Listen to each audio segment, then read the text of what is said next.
Hello, this is Patrick Neal. Welcome to this BatchLine instructional video. I'm going to show you goods in, or I'm going to show you the recommended way of doing goods in. And to start that off, I always at the start of my day, when I've loaded BatchLine, go to goods in and collect electronic invoices. Now you may not have electronic invoices, but if you have orders from multiple suppliers, I would recommend you get the batch system for payment. But all you have to do anyway is just check on the collect, and it tells you how many invoices have been imported. So I actually do that at the start of the day.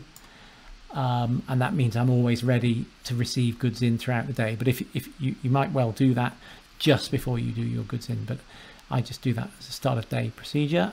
So now I'm going to go to goods in again.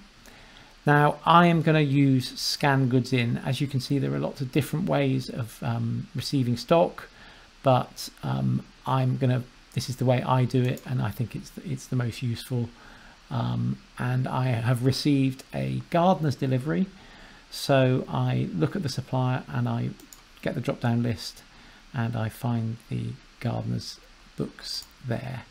Now I have electronic invoices, so I will go and search for that. But if you don't have an electronic invoice, you would just click on invoice number and key in the invoice number from the paperwork you've received.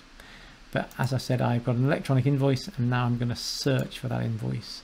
And I'm very lucky because there's just the one invoice there, and that's the books I'm expecting. So I click on that, and then I click on OK. So I'm in the scan goods in section, and there's an option here of choosing single copy or multiple copy. If you choose single copy, that means you can just keep scanning, and you don't have to enter the quantity into the quantity field.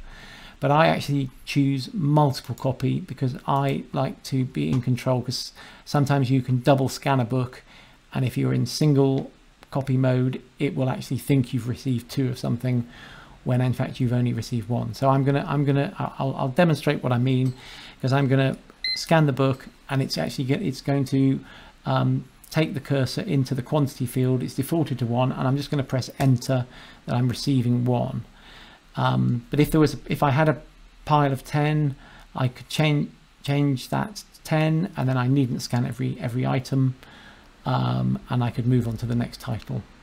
So yeah, the cursor's in the right field again, and I scan again, and yes, I've only got one copy of that, so I'm pressing enter.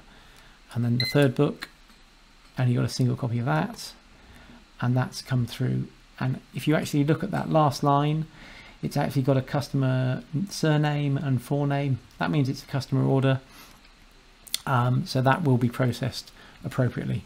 So I've received these 3 titles, and now I need to process that delivery.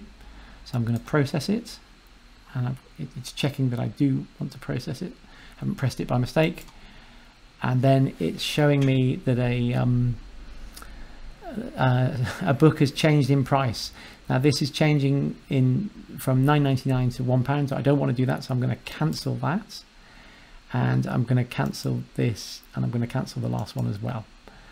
So I've now got coming to the last screen before I process the order, and you can see a tick in the customer slip, so that's asking me, do I want to print?